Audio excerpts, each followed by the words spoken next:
Mr. Chairman. Jami-Lee Ross. I move that the question be now put. No, I'm going to hear from Jenny Salisa. Thank you, Mr. Chair. Mr. Chair, thank you for the call on the Social Security Commencements of Benefits Amendment Bill, which is proposed to amend the Social Security Act of 1964 with retrospective effect. Mr. Chair, I feel compelled to speak and to address Clauses 4 and Clause 5 of this bill.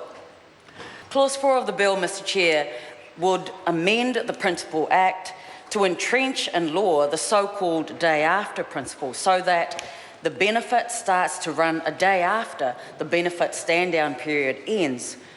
Clause 5, subsection 1, Mr. Chair, provides that the day after amendment will have retrospective effect to and including the 3rd of June 1998. Mr. Chair, retrospective effect is not something that Parliament should be taking lightly, particularly in passing legislation.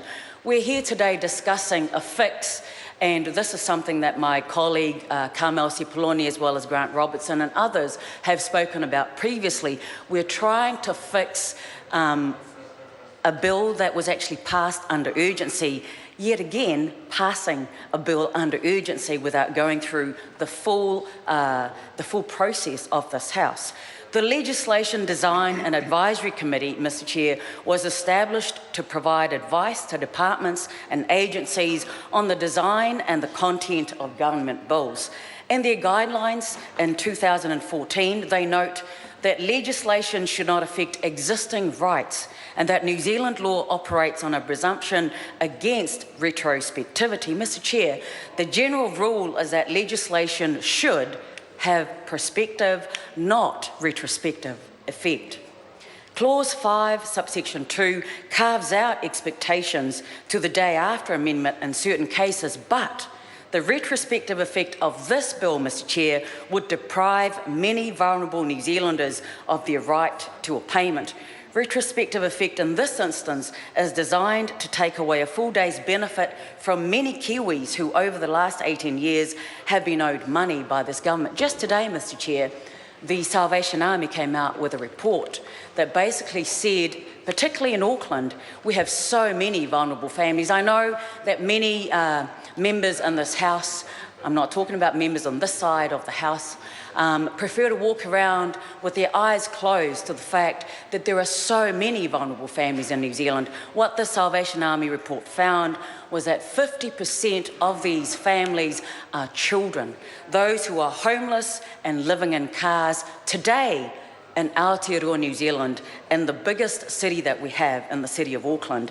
This government is trying to change the law that would wipe the rest of the arrears so that those who aren't in the know will miss out. Mr. Chair, the current unsightly scramble under urgency to change the law is clearly ruled more by economics rather than concern for people, for the welfare of some of our most vulnerable citizens.